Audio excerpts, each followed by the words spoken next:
जय Hind everyone. So welcome back to awakening classes. I hope you all are fine. So आज का हमारा session रहेगा कुछ जनरल इंग्लिश के टॉपिक्स पे हम एमसीक्यूज डिस्कस करेंगे। देखो ये सेशन छोटा ही रहेगा क्योंकि आज मैं लेट पहुंचा और मेरे पास इतना टाइम नहीं था, इसलिए मैं कंटेंट ज्यादा प्रिपेयर नहीं कर पाया, क्वेश्चन ज्यादा अरेंज नहीं कर पाया। तो नियर अबाउट 10-12 क्वेश्चन हम कवर करेंगे, जिसमें कुछ एंटोनियम साइनोनिम्स के क्वेश्चन है, कुछ इडियम फ्रेजेस भी हैं, जस्ट टू टेस्ट यू कि आपकी कितनी प्रिपरेशन है। ठीक है, ये उसके लिए लेक्चर है। तो स्टार्ट करते हैं, क्योंकि आपको था कि सर एंटोनियम साइनोनिम्स का कुछ देख लेना। अभी आप इसको देख लो, कुछ एमसीक्यूज लगा के प्रैक्टिस कर लो, बाकी जब टाइम परमिट करेगा तो मैं कुछ ना कुछ इस पे और भी लाने की कोशिश करूंगा। The very first question is select the most appropriate antonym of the given word. तो इस वर्ड का एंटोनियम बताना। एंटोनियम मतलब अपोजिट वर्ड बताना है। ठीक है, अपोजिट बताना है किसका? इंट्रीपिड का। इंट्रीपिड का बताओ अपोजिट क्या। देखो यार, ये क्वेश्चन खुद करना। अब ऐसे क्वेश्चन एग्जाम्स में आते हैं तो आपने खुद किए होंगे प्रैक्टिस, तभी पता चलेगा। इंट्रीपिड क्या होता है? रिस्पॉन्सिव मतलब इसका उल्टा बताना है। रिस्पॉन्सिव इसका उल्टा होता है, कोवर्डली उल्टा होता है, सेंटिमेंटल उल्टा होता है, या अनइमोशनल उल्टा होता है। ठीक है, अब आपको पता होना चाहिए बेसिकली इसका मतलब क्या होता है। इंट्रीपिड का मतलब क्या होता है? देखो, इंट्रीपिड का मतलब होता है जिसको कोई डर खतरा नहीं हो। ठीक है, without without fear, without fear, without fear मतलब कोई डर नहीं है। ठीक है, ऑफ डेंजर मतलब खतरे का कोई डर नहीं है। ठीक है, इसको बोलते हैं इंट्रीपिड। विदाउट फियर ऑफ डेंजर मतलब कोई डर खतरा नहीं, उसको बोलेंगे इंट्रीपिड। तो इसका अपोजिट क्या हो गया? कोवर्ड। ठीक है, कोवर्ड से ही पता चल जाना चाहिए, कोवर्ड मतलब डरपोक। ठीक है, तो डरपोक जो है इसका उल्टा आ जाएगा। तो ठीक है, आई होप आपको ये समझ आ गया होगा। बस आपको इंट्रीपिड का मीनिंग अगर पता होता है, इंट्रीपिड होता है कि जिसको कोई डर खतरा ना हो। तो इसका अपोजिट क्या आ गया? कोवर्डली इसका अपोजिट आ गया। ठीक है, इसके अपोजिट में आप कोवर्डली बोल सकते हो। देखो, कोवर्ड का मिलता जुलता चिकन हार्टेड भी होता है। तो चिकन हार्टेड भी होता है जिसका दिल कमजोर होता है ना। ठीक है, डरता रहता है। चिकन हार्टेड भी इसमें बोल सकते हो। चिकन लिवर्ड भी बोल सकते हो, चिकन लिवर्ड भी बोल सकते हो। ठीक है, ऐसे भी कई बार इसके पूछ सकते हैं। ये कवर्ड के ही हैं, साइनोनियम से मतलब डरपोक के ही काइंड ऑफ में ये सारी चीजें आ जाती हैं। ठीक है, तो ये सारे इसके क्या हो जाएंगे? इसके अपोजिट हो जाएंगे। ठीक है, I hope this is clear to you. Responsive तो सिंपल है, इसमें कुछ इतना बताने वाला नहीं है। रिस्पॉन्सिव मतलब आप किसी चीज को अच्छे से सुन रहे हो, किसी बात को या किसी को अच्छे से अटेंशन दे रहे हो और अच्छे वे में उसको रिएक्ट कर रहे हो। ठीक है, ये होता है रिस्पॉन्स करना। सेंटिमेंटल होता है जब आपके किसी के साथ इमोशंस जुड़े होते हैं, जैसे प्यार के इमोशंस, दुख के इमोशंस, कुछ भी हो सकता है, तो वो सेंटिमेंट। अनइमोशनल मतलब जिसको कोई फर्क नहीं पड़ता। ठीक है, तो ये चीजें तो बिल्कुल सिंपल है, ये तो सिंपल डेली लाइफ में आप यूज करते हो। मेन था इंट्रीपिड होता है बिना डर खतरे के। ठीक है, तो इसका अपोजिट आ गया डरपोक। नेक्स्ट क्वेश्चन पे मूव करते हैं। नेक्स्ट क्वेश्चन क्या कहता है? The two president have had candid talks about the current crisis. तो दो प्रेसिडेंट है, उनकी कैंडिड टॉक्स हुई अबाउट द करंट क्राइसिस। अब आपने यहाँ पर क्या बताना है? आपने यहाँ पर बताना है बेसिकली इसका भी आपने अपोजिट बताना है, मतलब आपको एंटोनियम ही बताना है। ये भी एंटोनियम का क्वेश्चन है। ठीक है, एंटोनियम बताना है इसे किसका? कैंडिड का। तो ट्रुथफुल होता है इसका उल्टा, फ्रैंक होता है, जेन्युइन होता है, डिवाइस होता है। तो बताओ कैंडिड का उल्टा क्या होगा? ठीक है, बताओ कैंडिड होता क्या है, पहले ये पता होना चाहिए। देखो, पहले आपने खुद क्वेश्चन ट्राई कर लिया होगा, अभी तक वीडियो पॉज कर देखो। आज के लेक्चर में एंड ऑफ द सेशन आप मुझे बताओगे आपके जितने टोटल क्वेश्चन उसमें से कितने मार्क्स आ रहे हैं। तो कैंडिड का मतलब होता है बेसिकली, कैंडिड होता है जब आप एक स्टेटफुल बात करते हो ना, एक मतलब सच वाली, ट्रुथफुल और स्टेटफुल बात करना किसी के साथ। ठीक है, स्टेटफुल बात करना। ठीक है, इसको बोलते हैं हमारे पास कैंडिड। ठीक है, जब आप किसी के साथ ट्रूथफुल या स्टेट वे में बात करते हो, उसके लिए हम वर्ड यूज करते हैं कैंडिड। अब इसका उल्टा क्या होगा? इसका उल्टा होगा घुमा के बात करना है। ठीक है, डिप्लोमेटिक वे में बात करना, इसको बोलते हैं डिवाइस। तो इसका अपोजिट है डिवाइस। क्यों? डिवाइस का मतलब होता है जब आप डिप्लोमेटिक वे में किसी बात को घुमा के बात करते हो। ठीक है, बात को घुमा के बात करते हो, और मतलब जैसे धोखाधड़ी वाला सिस्टम नहीं होता है, मतलब एक छुपाना टरकाने वाली सिचुएशन के लिए डिवाइस वर्ड, मतलब ये नेगेटिव वर्ड है। कैंडिड होता है मतलब सही वर्ड है, पॉजिटिव वर्ड है, ट्रूथफुल और स्ट्रेट वे के लिए यूज किया जाता है। ठीक है, तो इसका ट्रूथफुल बेसिकली एक तरह का इसका एक साइनोनियम ही था कैंडिड का। फ्रैंक तो आप सबको पता है, फ्रैंक होता है जो ओपन होते हैं किसी के साथ। ठीक है, जेन्युइन मतलब होता है जो एक ऑथेंटिक चीज होती है, जेन्युइन, उसके लिए वर्ड यूज किया जाता है। ये तो सिंपल वर्ड है, आपको आते थे।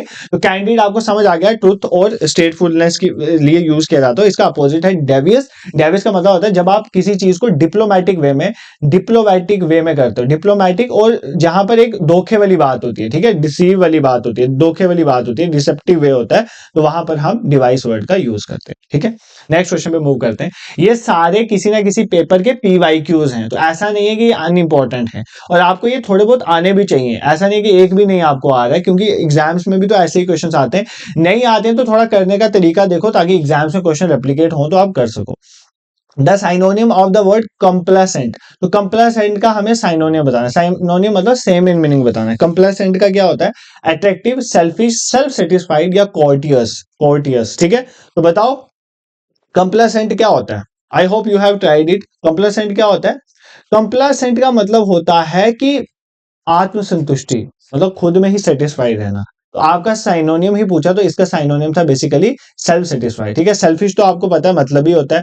ठीक है, अट्रैक्टिव होता है मतलब जो आंखों को अच्छा लगे उस चीज के लिए अट्रैक्टिव वर्ड यूज करते हैं। कोर्टियस होता है पोलाइट, ये भी पूछ सकता है। कोर्टियस होता है पोलाइट, मतलब विनम्र स्वभाव वाला। ठीक है, रिस्पेक्टफुल उसके लिए यूज किया जाता है। ठीक है, कोर्टियस वर्ड, तो कोर्टियस भी याद कर लेना। पोलाइट के लिए, रिस्पेक्टफुल के लिए जो वर्ड है वो क्या यूज किया जाता है? कोर्टियस वर्ड यूज किया जाता है। ठीक है, दिस इज क्लियर। तो कंप्लेसेंट हमने देख लिया, इस क्वेश्चन में था बेसिकली कंप्लेसेंट। कंप्लेसेंट का मतलब होता है सेल्फ सेटिस्फाइड। क्या होता है? Self satisfied. नेक्स्ट देखो, नेक्स्ट हमें क्या बता, देखो कुछ बच्चे तो यहीं पर गलती कर जाते हैं, एंटोनियम और साइनोनियम्स का उनको पता ही नहीं चलता कि एंटोनियम पूछा या साइनोनियम पूछा है। ये भी अच्छे से देख लिया करो। एंटोनियम इसमें क्या पूछा है? मॉडेस्ट। तो मॉडेस्ट का आपको उल्टा बताना है। ठीक है, मॉडेस्ट का आपको उल्टा बताना है। मॉडेस्ट का उल्टा अनहैप्पी होता है, कॉन्सीटेड होता है, सलन होता है, या ग्लम होता है। तो बताओ मॉडेस्ट का उल्टा क्या होता है? ठीक है, मॉडेस्ट का मतलब क्या होता है पहले ये पता होना चाहिए। मॉडेस्ट का मतलब होता है जब आप अपनी वो खुद की तारीफें कम करते हो, वो होता है मॉडेस्ट काइंड ऑफ पर्सन। मतलब जो अपनी तारीफें कम करता है, खुद की तारीफें, अपनी गुड क्वालिटीज या इनको कम बताता है, उस पर्सन के लिए मॉडेस्ट यूज करते हैं। इसका उल्टा क्या होगा? इसका उल्टा होता है कॉन्सीटेड। कॉन्सीटेड पता है कौन होता है? कॉन्सीटेड होता है वो घमंडी किस्म का इंसान ही होता है, जिसमें अहंकार बड़ा होता है कि मैं हूं, मतलब जिसको अपने आप में बहुत प्राउड होता है, उसके लिए वर्ड यूज करते हैं कॉन्सिटेड। ये लिख लो कहीं पर वर्ड। कॉन्सिटेड का मतलब होता है excessive proud of, excessive proud of your self. ठीक है, जब आपको खुद पे बहुत ज्यादा प्राउड होता है उसके लिए हम यूज करते हैं। और जो हमारा मॉडेस्ट वर्ड होता है, मॉडेस्ट वर्ड होता है जब आप अपनी अपनी एबिलिटीज के बारे में ज्यादा बात नहीं करते हो। तो ये उसका उल्टा। एक आ गया जो अपनी तारीफें खुद नहीं बांधता, अपने तारीफों के जो पुल है वो खुद नहीं बांधता है, तो वो मॉडेस्ट आ गया। और जो खुद की ही तारीफ करता रहता है सबके सामने, उसके लिए कॉन्सिटेड वर्ड आप यूज कर सकते हो। तो ये इसका एंटोनियम है। ठीक है, अनहैप्पी तो आपको पता है क्या होता है, जो खुश नहीं है। अब सलन एंड ग्लम जो है ये भी एग्जाम में पूछा जा सकता है। सलन मतलब होता है एक चिड़चिड़ा किस्म का इंसान। ठीक है, सलन मतलब चिड़चिड़े के लिए यूज होता है। ठीक है, मतलब जो ज्यादा बात नहीं करता किसी के साथ, ऐसे मतलब चिड़चिड़ा टाइप्स लगता है, तो उसके लिए सलन वर्ड यूज होता है। तो चिड़चिड़े से थोड़ा मतलब नेगेटिव वर्ड आ जाता है। ठीक है, नेगेटिव वर्ड आ जाता है, मतलब जिसका टेम्परामेंट ठीक नहीं है और जो चिड़चिड़ा स्वभाव का रहता है उसके लिए सलन वर्ड यूज करते हैं।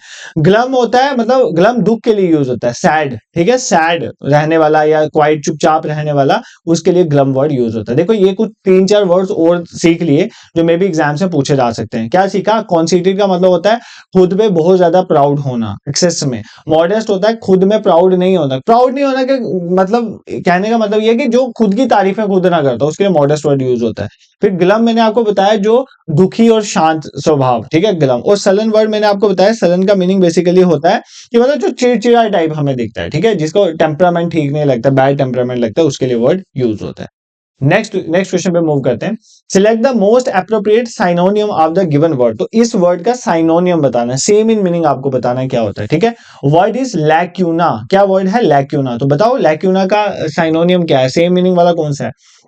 हियाटस, अपैथी, मिसफॉर्च्यून, लैंगूर। ठीक है, ये लंगूर नहीं है, लैंग्यूर है। ठीक है, अब बताओ इसका मतलब क्या है? लैक्यूना का साइनोनियम बता। लैक्यूना का सेम मीनिंग वाला क्या होना चाहिए?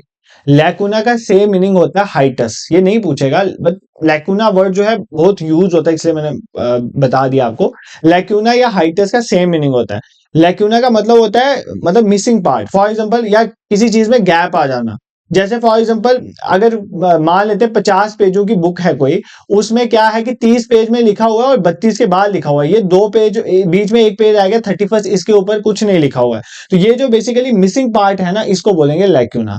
तो लैक्यूना का मतलब होता है बेसिकली कि मतलब किसी चीज में कोई गैप छोड़ा। फॉर एग्जांपल जैसे कोई रिसर्च हुई किसी जगह पे, अब रिसर्च में कुछ कमियां थी, उन कमियों के लिए अब लैक्यूना वर्ड यूज कर सकते हो। मतलब किसी भी चीज में अगर कोई गैप रह गया है या पार्ट मिस हो गया है, फॉर एग्जांपल आप कोई रिसर्च कर रहे हो उसमें कुछ पार्ट मिस हो गया है, उसके लिए आप लैक्यूना वर्ड यूज कर सकते हो। इसका हाइटस ही साइनोनिम है, मतलब हाइटस का भी मतलब यही होता है। ये चीज आपने याद रखनी है। ठीक है, एपैथी वर्ड इंपॉर्टेंट है। मिसफॉर्चून तो आपको समझ आ गया, मिसफॉर्चून क्या होता है? मतलब बैड लक। मिसफॉर्चून मतलब बैड लक। ठीक है, बैड लक, ये तो सबको पता है।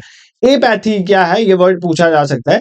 एपैथी होता है मतलब जब आप किसी चीज के बारे में इंटरेस्टेड नहीं होते हो। ठीक है, या मतलब ऐसे होता है ना, बोलते हैं उदासीनता वर्ड जिसके लिए यूज करते हैं, मतलब फॉर एग्जांपल जिसको कोई फर्क ही नहीं पड़ता, जो खुशी में खुश नहीं है, ठीक है, उसको बोलते हैं अपैथी वर्ड। ठीक है, इसके लिए आप ऐसे याद रख सकते हो, अगर मे बी क्वेश्चन आए तो not being interested, not being interested मतलब आप में कोई इंटरेस्ट नहीं है, even in enthusiastic situations, even in enthusiastic मतलब खुशी वाली सिचुएशन में भी आप जो है इंटरेस्टेड नहीं हो, तो उसके लिए हम वर्ड यूज करते हैं एपैथी के लिए। ठीक है, एपैथी वर्ड यूज करते हैं। नेक्स्ट देखो, लैंग्यूर क्या होता है? लैंग्यूर बेसिकली होता है कि मतलब एक तरह की वो टायर्डनेस वाली सिचुएशन। ठीक है, टायर्डनेस वाली सिचुएशन, जब आप थके हुए कुछ काम नहीं कर रहे हो, तो टायर्डनेस के लिए या इनएक्टिविटी के लिए वर्ड यूज किया जाता है। टायर्डनेस और इनएक्टिविटी के लिए ऐसा वर्ड यूज किया जाता है। आज के लेक्चर में ज्यादा नहीं तो आप 40-50 कुछ वर्ड्स तो सीख लोगे। एक लैक्यूना हमने देख लिया, लैक्यूना का मतलब होता है कि जब आपका कोई एक गैप क्रिएट हो गया, कहीं पर कोई पार्ट मिस हो गया। ठीक है, हाइटस इसी का साइनोनिम है। एपैथी होता है कि मतलब जब आप इंटरेस्टेड नहीं हो, इवन इन इंथुसियास्टिक सिचुएशन में भी आप इंटरेस्ट नहीं हो। मिसफॉर्चून होता है बुरी किस्मत किसी की। लैंग्यूर का मतलब होता है मतलब टायर्डनेस या इनएक्टिविटी वाली सिचुएशन के लिए लैंग्यूर वर्ड यूज करते हैं। ये वर्ड तो आपको आना चाहिए ना यार, ये सिंपल है। इसका पहले देखो पढ़ा बताना क्या है, एंटोनियम बताना है। Word is hospitality. वर्ड क्या है? हॉस्पिटैलिटी। इसका एंटोनियम कंप्लेन होता है, कॉर्डियलिटी होता है, कोल्डनेस होता है, रैथफुल होता है। ठीक है, रैथफुल। हॉस्पिटैलिटी क्या होता है? हॉस्पिटैलिटी वर्ड तो कितनी बार देखा होगा।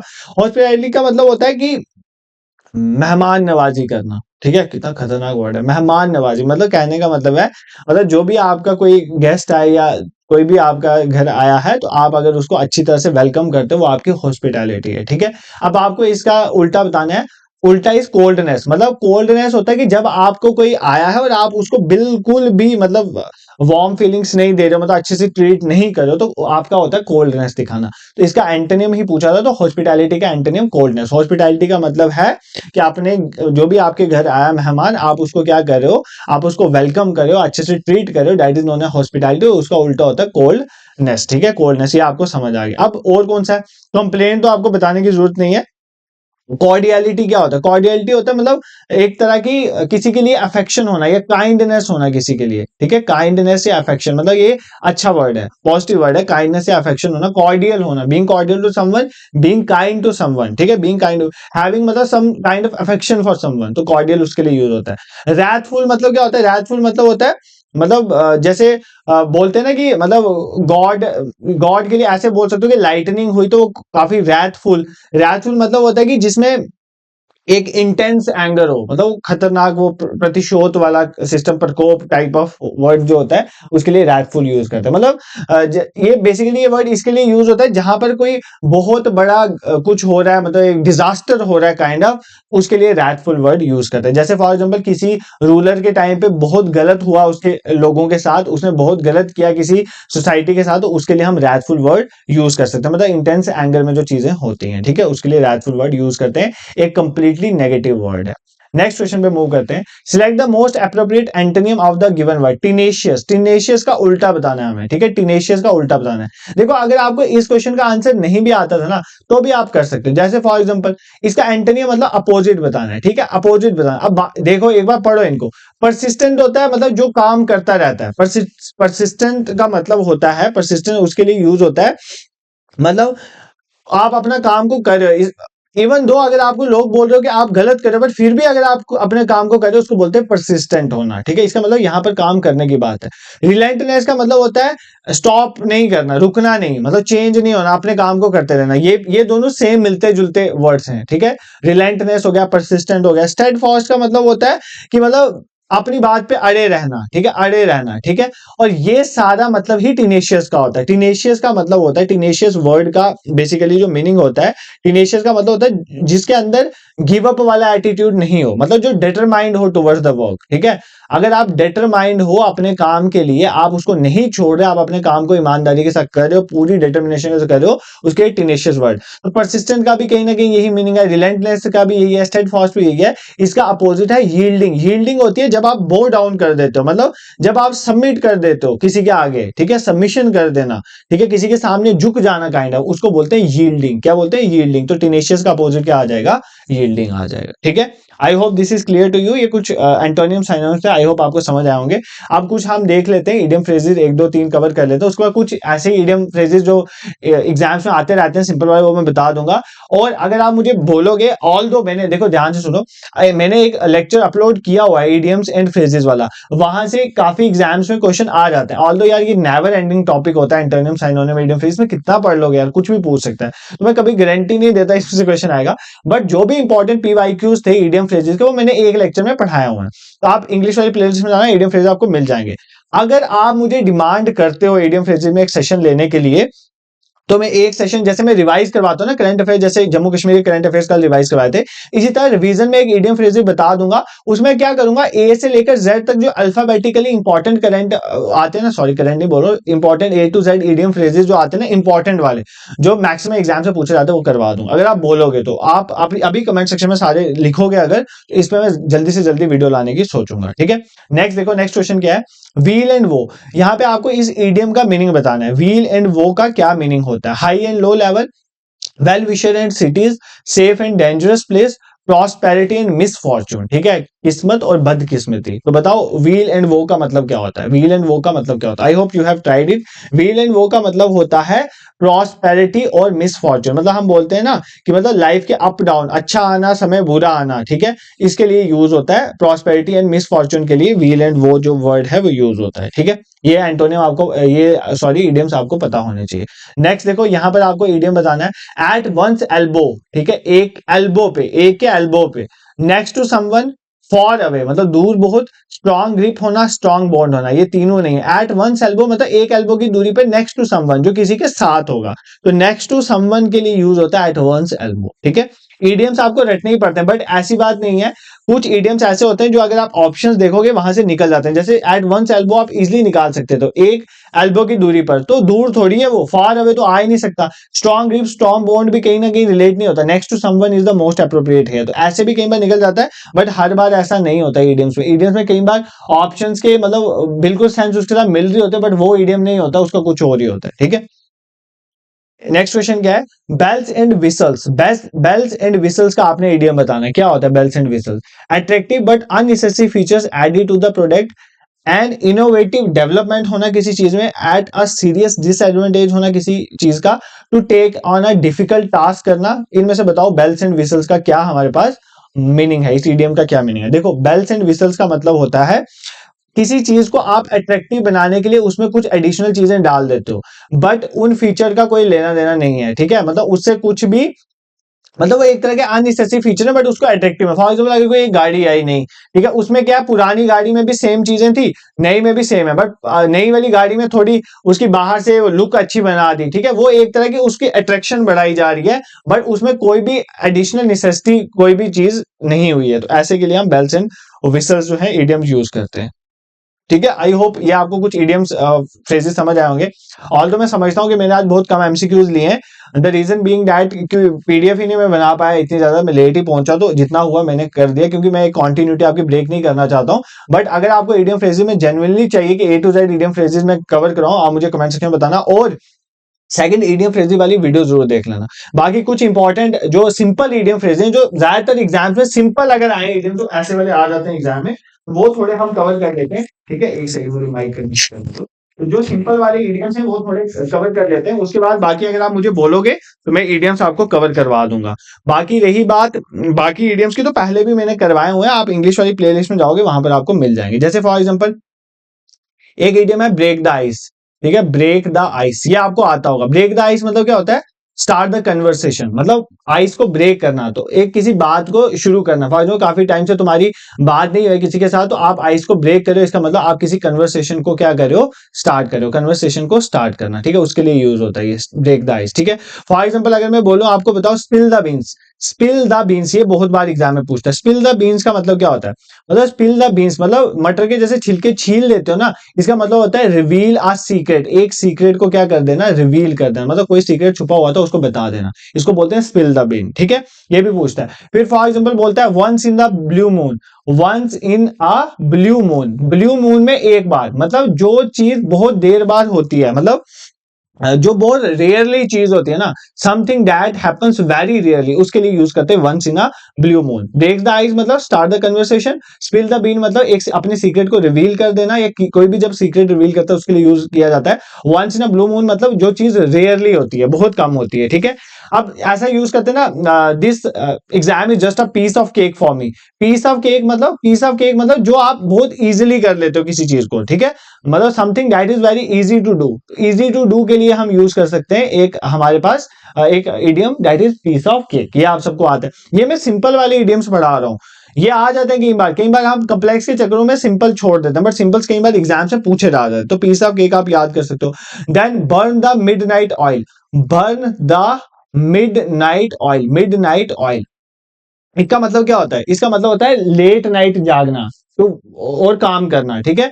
वर्क, ये लेट नाइट जाके मूवी देखना नहीं होता, मतलब वर्क करना late into the night. Late into the night मतलब रातों को जाग जाग के काम करना, ठीक है। I still remember my childhood, थोड़ा बहुत, जब my elder brother was sitting right to my mother and I was sitting left to my mother, और बीच में एक वो होती थी लैम्प काइंड ऑफ, हम दोनों के बाद मतलब लाइट्स ऑफ हो जाती तो हम वो रख के पढ़ते थे। तो मतलब ये बर्निंग द मिडनाइट ऑयल है, उसकी वजह से जो मैं आपको थोड़ा बहुत पढ़ा पा रहा हूँ, although I am a very नालायक पर्सन। तो बर्निंग द मिडनाइट ऑयल मैंने आपको बता दिया, इसका मतलब क्या होता है? Work late into the night, मतलब रात रात काम करना, ठीक है। Hit the sack. Hit the sack ये भी यूज करते हैं। हिट द सैक का मतलब होता है मतलब बेड में चल जाना, सोने चल जाना, ठीक है। टू गो टू बेड मतलब जब आप सोने चल जाते हो उसके लिए आप इडियम यूज करते हो हिट द सैक। अब ऐसे हिट द सैक पढ़ के कभी समझ नहीं आता कि गो टू बेड बोलते हैं। जैसे फॉर एग्जाम्पल मैं एक आपको इडियम्स हर बार बताता हूँ, break a leg. Break a leg.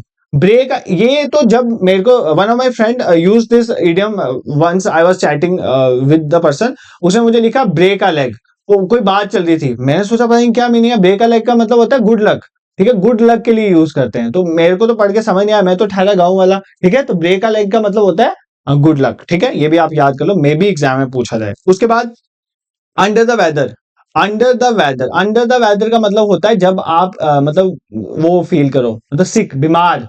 बीमार फील कर रहे हो, जब आप बीमार फील कर रहे हो, अनवेल फील कर रहे हो, उसके लिए हम यूज करते हैं अंडर द वेदर, ठीक है। उसके बाद देखो कुछ 5-6 हैं, बता देता हूं, अभी मेरे सामने है तो मैं बता ही देता हूं आपको। Bite the bullet. Bite the bullet का मतलब होता है मतलब आपने मतलब कह लो कि आपने बुलेट को खा लिया, बाइट कर लिया, मतलब आपको लगी बट आप फिर भी उस चीज के साथ लड़ते रहे। इसका मतलब होता है कि एक पेनफुल सिचुएशन को बहादुरी से जीत जाना, that is bite the bullet, ठीक है। ये तो वर्ड से भी पता चल रहा है, बाइट द बुलेट मतलब एक पेनफुल सिचुएशन को बहादुरी से जीत लेना, that is known as bite the bullet.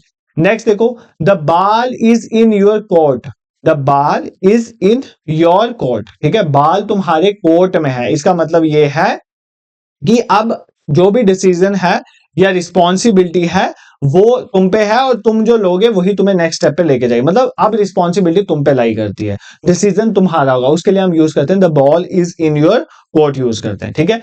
ये तो बहुत सिंपल है और सबको आता होगा। अब blessing in disguise. Blessing in disguise मतलब फॉर एग्जांपल कोई ऐसी चीज जो आपको स्टार्टिंग में मतलब ऐसे लगता है कि बुरी होगी, मतलब मेरी लाइफ खराब कर देगी, बट आगे जाके वो अच्छी निकल जाए, उसको बोलते हैं ब्लेसिंग इन डिस्गाइज। मतलब कोई चीज जो आपको पहले बैड दिख रही है बट वो बेनिफिशियल हो जाती है आपके लिए, उसके लिए आप यूज करते हो ब्लेसिंग इन डिस्गाइज, ठीक है। This is clear.